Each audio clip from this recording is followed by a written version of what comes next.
Bem, vamos lá a isto. Boas-vindas a mais uma análise. Hoje temos em mãos um tema absolutamente fascinante e bastante complexo, trazido por material recente e, verdade seja dita, muito revelador. O que vamos fazer aqui é dissecar a forma como o partido no poder em Angola opera. E atenção, segundo a fonte, não opera apenas como um governo tradicional, mas sim como uma autêntica máquina autossustentável. O nosso foco hoje é estritamente olhar para os dados e argumentos deste material e mapear a anatomia deste sistema político. Basicamente, vamos desmontar as peças que garantem a sobrevivência de toda esta estrutura.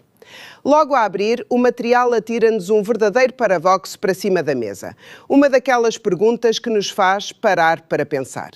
Como é que um país tão absurdamente rico em recursos naturais tem uma população cada vez mais empobrecida? É uma contradição gritante. De um lado, uma riqueza quase incalculável. Do outro, miséria contínua. E a resposta que a análise nos dá é que isto não é mero acaso. Não é simplesmente má gestão. É o resultado de um sistema altamente complexo que foi desenhado exatamente para se proteger a si próprio.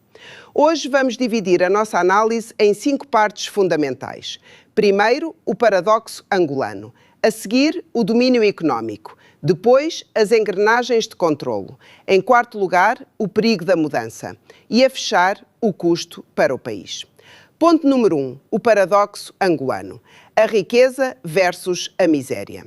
Imaginem uma balança. De um lado da balança, a fonte coloca milhares de milhões em receitas puras vindas do petróleo e dos diamantes. São recursos que enriquecem os mercados globais. Mas do outro lado, o peso recai sobre a realidade social, com milhões de pessoas a viver na pobreza extrema. O documento que estamos a analisar é muito claro num aspecto. Esta discrepância colossal não é uma falha temporária do sistema. Na verdade, é a própria fundação, a linha de base sobre a qual toda a realidade atual do país está montada. Passamos ao ponto 2, o domínio económico, ou seja, o controle absoluto da riqueza. A escala desta coisa é simplesmente brutal. A análise explica-nos que o partido não se limita a controlar os ministérios de forma tradicional. Não. Eles monopolizam os setores vitais da economia. Estamos a falar do petróleo, dos diamantes, das grandes empresas públicas, de todos os contratos estatais de peso, dos bancos que estão ligados ao poder e até mesmo dos meios de comunicação. O argumento aqui é implacável. Abandonar o poder político neste sistema significa perder o acesso a tudo isto. É perder a verdadeira força motriz da economia. Ou, usando a expressão bastante gráfica do próprio material, é perder o acesso à vaca leiteira do país. Mas, claro, ninguém governa sozinho, pois não? Por trás de toda a máquina visível, a análise identifica uma autêntica teia de interesses. Uma rede enorme composta por generais, grandes empresários, altos funcionários, políticos e famílias superinfluentes. Todos eles orbitam um sistema e dependem diretamente dele para manter fortunas, estatuto e proteção. E como dependem tanto desta engrenagem, defendem-na com unhas e dentes, o que cria um bloco de poder incrivelmente sólido e muito difícil de quebrar.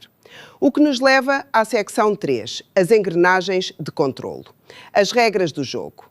Sabem aquele princípio básico de que quem dita as regras ganha o jogo?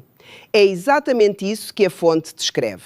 O texto afirma que, mesmo havendo eleições, ir às urnas não garante qualquer mudança. Porquê?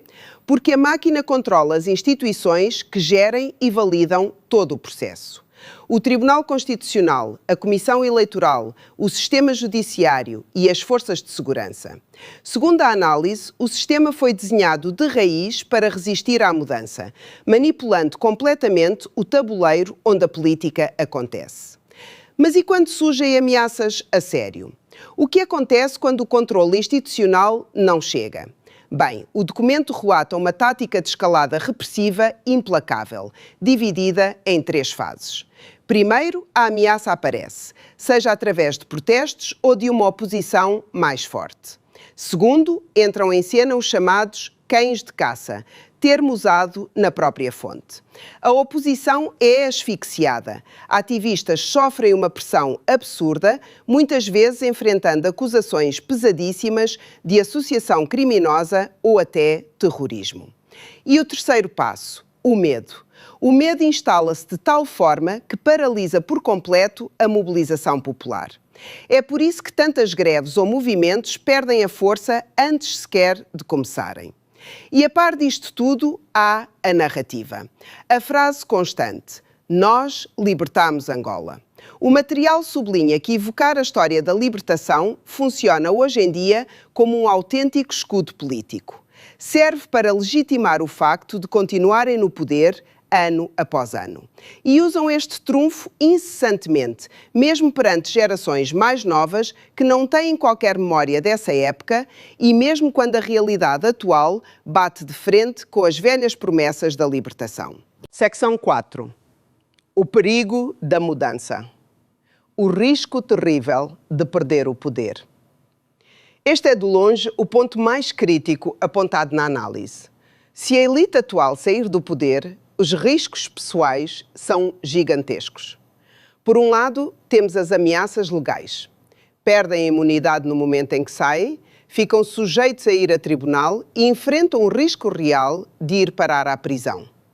Por outro lado, as ameaças financeiras, mega investigações de corrupção e o confisco de todos os seus bens. Para esta rede de interesses, a leitura da fonte é evidente. Largar o poder é encarado como um cenário de perigo absoluto e iminente.